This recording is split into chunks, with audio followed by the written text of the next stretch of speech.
Okay, तो ये वाले क्वेश्चन में हमें क्या डिटरमाइन करना है, कंसोलिडेशन सेटलमेंट एक क्ले का।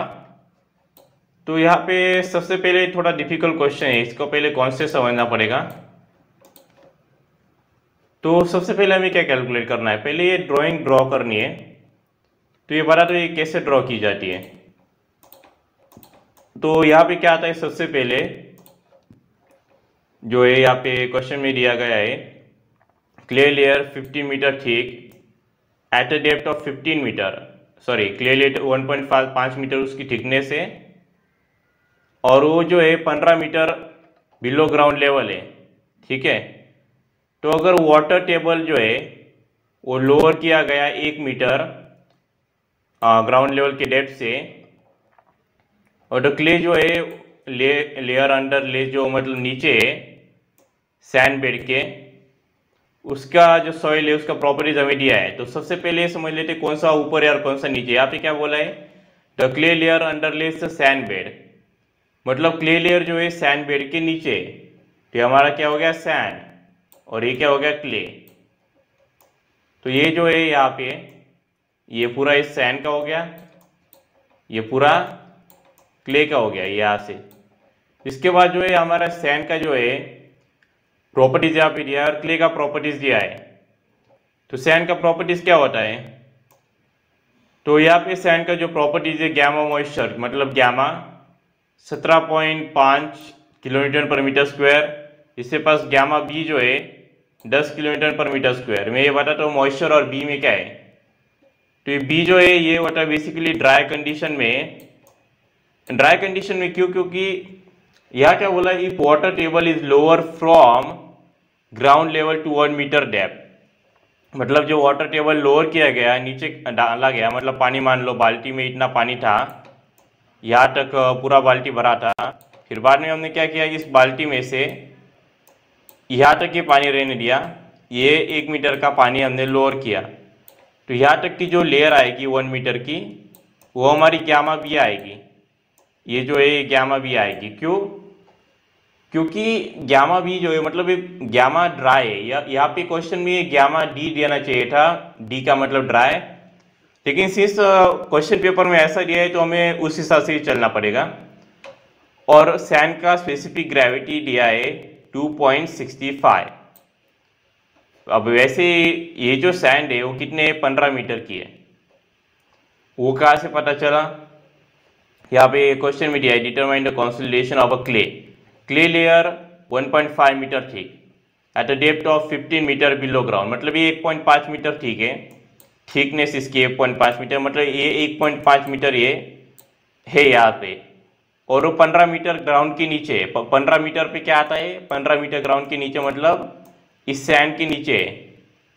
तो यहाँ से यहाँ तक का कितना हो जाएगा, 1.5, क्योंकि इसका थिकनेस 1.5 है।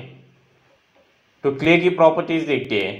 क्ले की प्रॉपर्टीज में सिंस ये जो है गैमा बी रहेगा। क्यों, क्योंकि गैमा बी का क्या होता है, यहाँ पे क्ले में वाटर टेबल का कोई इश्यू नहीं, क्योंकि वाटर टेबल यहाँ से लोअर नहीं किया गया है। तो ये हम पहले कैलकुलेट करते हैं कि वो prior to lowering the water table हमारा स्ट्रेस कितना था, और after lowering the water table हमारा स्ट्रेस यानी सिग्मा कितना था। तो vertical stress at centre of clay layer हमें कैलकुलेट करना है। तो टोटल हम ऐड कर लेंगे बाद में उसका देखेंगे टोटल का और वो सब। तो फॉर्मूला क्या होता है स्ट्रेस का, गैमा इंटू एच। तो सबसे पहले वाटर टेबल को लोअर करने से पहले जो है ये हमारा गैमा डी था, गैमा ड्राई। तो ये ड्राई कंडीशन में था गैमा बी। तो हमारा ये लोअर करने से पहले सबसे पहली लेयर जो है ये पहली लेयर, या हमारी दूसरी लेयर, तो पहली लेयर का कैलकुलेट करते हैं। ये टोटल हो गया पहली लेयर का, ये टोटल हो गया दूसरी लेयर का। पहले सैंड में क्या है, गैमा कितना हुआ, गैमा कितना हुआ, वो हुआ गैमा बी 10 किलोमीटर पर मीटर स्क्वायर। कितने हाइट के लिए, 15 मीटर की हाइट के लिए, एच जो है उसके लिए, प्लस 9 इंटू, अबे 9 क्यों लिया, क्योंकि क्ले क्या है, क्ले का जो गैमा है जो उसका डेंसिटी है वो है 9 किलोमीटर पर मीटर क्यूब। तो 9 इंटू एच क्या है, हाइट क्या है क्ले की 1.5 मीटर। लेकिन यहाँ पे प्रॉब्लम क्या आ रही है, हमने ये 1.5 है तो आधा क्यों लिया। तो यहाँ पे क्वेश्चन में एक दिया है, determine the consolidation of a clay 1.5 metre below the ground level. लेकिन यहाँ पे क्वेश्चन में एक चीज वो देना भूल गए कि जब हम डिटरमाइन करते हैं जो क्ले का जो प्रॉपर्टीज, जो भी हमारा क्वेश्चन में जो क्ले दिया है, क्ले का जब हम डिटरमाइन करते हो तो हम हाफ डिटरमाइन करते हैं, आधा डिटरमाइन करते हैं। यह हमारे क्वेश्चन में यहाँ पे दिया नहीं गया है, लेकिन ये हमें समझना पड़ता है क्योंकि हम जब क्ले को डिटरमाइन करते हैं प्रॉपर्टी, जितना भी डेप्थ दी गई है उसके हाफ लेते हैं, क्योंकि आधे क्ले तक ही यहाँ से लेके यहाँ तक ही मतलब आधा क्ले ही डिटरमाइन करते हैं। ये ऐसे रब करना पड़ेगा, हाँ यहाँ पे मैं दिखा देता हूँ। मतलब यहाँ से सॉरी, ये जो आधा लेंगे वही डिटरमाइन करेंगे। तो हाफ कितना हुआ, 1.5 का हाफ होता है 0.75। तो ये हो गया। तो ये मैं कैलकुलेटर पे करके भी दिखा दूंगा। तो ऐसे कैलकुलेटर, हाँ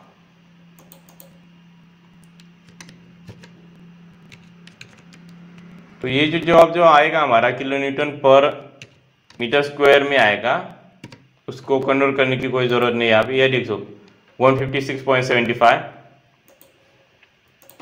किलोमीटर पर मीटर स्क्वायर। अब नेक्स्ट जो है, वाटर टेबल को लोअर करने के बाद हमारा स्ट्रेस क्या होता है, सिग्मा एफ। वो क्या होगा, सबसे पहले अब यहाँ पे 3 लेयर, मान लो 3 लेयर की तरह बन चुका है। यहाँ से यहाँ तक का होता है 14, ये जो है यहाँ से यहाँ तक का है 1 मीटर, 14 मीटर और 0.75 मीटर। तो सबसे पहले जो वाटर टेबल लोअर किया है तो उसका हमें क्या लेना है, गैमा मॉइस्चर, क्योंकि वाटर टेबल वहां से लोअर किया है। तो गैमा कितना हुआ 17.5 इंटू 1, क्योंकि ये मॉइस्चर है, क्योंकि वाटर टेबल लोअर हुआ तो उसमें मॉइस्चर है, बाकी वाले ड्राई थे। तो वह 17.5 इंटू 1, ये वाला इंटू ये जिसकी हाइट आएगी। उसके बाद क्या है, अभी यहाँ से यहाँ तक का जो सॉइल है वो गैमा भी है, मतलब ड्राई है। वो कितनी होती है, 10 किलोन्यूटन पर मीटर क्यूब उसकी डेंसिटी है यहाँ से ये वाली सॉइल की। तो ये कितनी हाइट है उसकी, 14 मीटर प्लस 10 इंटू 14 प्लस ये जो 9 के मैंने क्ले का बताया था, क्ले की डेंसिटी 9 है इंटू 0.75 उसकी हाइट। 0.75 इसलिए लेते हैं क्योंकि जब क्ले जो है, अगेन मैंने बोला था कि आधे क्ले का ही हम डिटरमाइन करते, पूरा कंप्लीट क्ले नहीं लेते हम, सिर्फ जो है यहाँ से ये आधा क्ले जो है वही लेते हैं। तो ये हमारा अगर ऐड करोगे, वैसे मैं करके भी दिखा देता हूँ एक बार।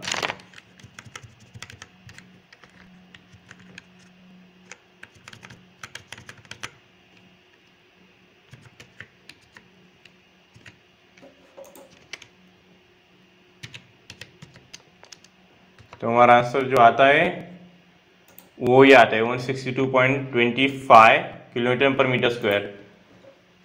अब ये आगे का अब हमें जो कैलकुलेट करना है वो समझते हैं वो क्या है। अब नेक्स्ट हमें कैलकुलेट करना है सी इक्वल टू 0.009 माइनस WL। अब WL क्या होता है, WL जो होता है वो वाटर लिमिट होता है। अगर यहाँ पे कई बार WL देते हैं, कई बार वाटर लिमिट देते हैं। कितना है 45%, हमें डायरेक्टली परसेंटेज में डालना है, वो 0.45 मत डाल देना गलती से।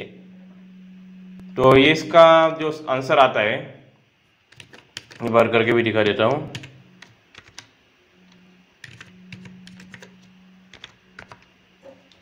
इसका आंसर आता है 0.315। अब हमें क्वेश्चन आता है कि आगे हम ये यूज़ क्या करेंगे, स्ट्रेस। तो स्ट्रेस जो है वो हमें यहाँ पे यूज़ नहीं करना है, वो फाइंड करना इसलिए नेसेसरी था क्योंकि इस वाले क्वेश्चन में स्ट्रेस का जो है वो लगता है, इसलिए हमने इसे फाइंड किया। आगे उस स्ट्रेस का हम यूज़ नहीं करने वाले, क्योंकि इस टाइप के क्वेश्चन में यहाँ पे दिया तो नहीं है कि हमें स्ट्रेस डिटरमाइन करना है, लेकिन ये जो क्वेश्चन आता है इसमें स्ट्रेस डिटरमाइन करने की ज़रूरत होती है। तो अगर एग्जाम में अगर तुम्हें ये क्वेश्चन दिखे और तो गलती से छोड़ मत देना वर्टिकल स्ट्रेस जो है। और हाँ, एक और चीज़, सॉरी, फ्रेस का यूज़ एक्चुअली में होता भी है जब हम कंसोलिडेशन सेटलमेंट कैलकुलेट करते हैं, तो उसमें होता है, वो बताता हूँ। तो नेक्स्ट क्या है, अब हमें कैलकुलेट करना है वॉइड रेशो। उसका फॉर्मूला है E equal to W J. तो E जो है हमें वॉइड रेशो कैलकुलेट करना है, तो E क्या होता है, वॉइड रेशो। S क्या होता है वो देखते हैं अब हम। ये S जो है यहाँ पे मैं लिखा रहता हूँ, S का वैल्यू जो है वो सैचुरेशन होता है। यस माने सैचुरेशन। अगर हम सैचुरेशन क्या क्या होता है, कितने परसेंट हमारी सॉइल सैचुरेटेड है, क्वेश्चन में ये दिया नहीं कि कितने परसेंट सैचुरेटेड है। तो अगर क्वेश्चन में अगर हमें गिवन नहीं होता है कि सैचुरेशन कितने परसेंट तक तुम्हारी सॉइल सैचुरेटेड है, तो हम मान लेते हैं सैचुरेशन इक्वल टू 100%, 100% सैचुरेटेड है। तो 100% का अगर मान लिया तो 100% का कितना हुआ डेसिमल में, जैसे 90% का होता है 0.9, तो 100% का कितना हुआ 1, 100 divided by 100 equal to 1 equal to W. अब ये डब्लू क्या होता है, डब्लू का मतलब होता है वाटर कंटेंट, कितना है 35%। वाटर कंटेंट और वाटर लिमिट को कंफ्यूज मत कर लेना, कई बार वाटर लिमिट को ऐसे लिक्विड लिमिट भी कहते हैं या एल भी कहते हैं। तो ये हमारा हो गया 0.35 इंटू जी क्या है, अभी जी जो है 2 जी दिए गए यहाँ पे क्वेश्चन में। पहला जो है वो हमें सैन का दिया है 2.65, दूसरा जो है अब हमें दिया गया है वो है क्ले का। हमें जो डिटरमाइन करना है कंसोलिडेशन सेटलमेंट एस, वो किसका डिटरमाइन करना है, क्ले लेयर का डिटरमाइन करना है। ये देखो यहाँ पे दिया है क्ले लेयर, तो इसलिए हम जी कौन सा लेंगे, क्ले लेयर का लेंगे 2.7। तो अगर ये कैलकुलेट करेंगे 0.35 इंटू 2.7 तो आंसर आता है 0.945। ये हमारा हो गया ई। इसके बाद अब आता है consolidation settlement of clay layer S, clay layer. अभी एस क्या होता है, एस इसका formula S equal to C into H divide by 1 plus C. कई किताब में ऐसा दिया है सी या ऐसा दिया जाता है इंटू एच, लेकिन वैसा भी हो या ये वाला भी हो एक ही होता है, उसमें कुछ चेंजेस नहीं होता फाइनल आंसर में। सी हमने यहाँ पे कैलकुलेट किया था 0.315 डिवाइड बाई 1 प्लस ई जो कैलकुलेट किया 0.945 इंटू एच। अब एच क्या है, एच का मतलब होता है डेप्थ बोल लो, थिकनेस बोल लो, ब्रेड बोल लो। तो इस ये जो थिकनेस क्या है इस लेयर की 1.5 मीटर ठीक है, थिकनेस है क्ले लेयर की, और 15 मीटर सैंड की है। हमें क्ले डिटरमाइन करना है, क्ले की सेटलमेंट, इसलिए हम ले रहे H as 1.5 into log 10 in bracket sigma F. तो सिग्मा एफ क्या होता है, सिग्मा एफ जो है वो होता है फाइनल स्ट्रेस। वाटर टेबल को जब हम पहले लोअर करेंगे तो हमारा इनिशियल स्ट्रेस होता है सिग्मा ओ, ठीक है। अब जब लोअर हो गया मतलब सारा वाटर टेबल का हमारा काम खत्म हो गया, तो कितना आएगा फाइनल स्ट्रेस, मतलब वाटर नहीं, स्ट्रेस जो फाइनल आएगा वो क्या होगा सिग्मा ए। वाटर टेबल को लोअर करने के बाद वो है 164.25। या गलती से भी इन दोनों को ऐड करके जो आंसर आएगा वो मत लिख देना, ये गलत है। तो ये कितना हुआ 164.25 divide by sigma O. Sigma O मतलब वाटर टेबल को लोअर करने से पहले क्या था 156.75। अगर समझ में ना आए तो समझ लेना कि सिग्मा एक जो है फाइनल जो होता है वो बड़ा होता है, इनिशियल जो जीरो होता है वो छोटा होता है। तो जब हम ये कैलकुलेटर में डालेंगे तो एक और चीज़ भी करनी है, आंसर को आ जाने के बाद मैं बताता हूँ क्या करना है। तो होपफुली पहले हम ये कैलकुलेटर पे डालते हैं इंटू 1.5, क्योंकि किताब में क्या होता है कि ये इंटू एच जो है वो साइड में दिया जाता है, ऐसे दिया जाता है। लेकिन मैं बताना चाहता हूँ इसका जवाब भी सेम आएगा, एक बार करके दिखा देता हूँ यहाँ पे।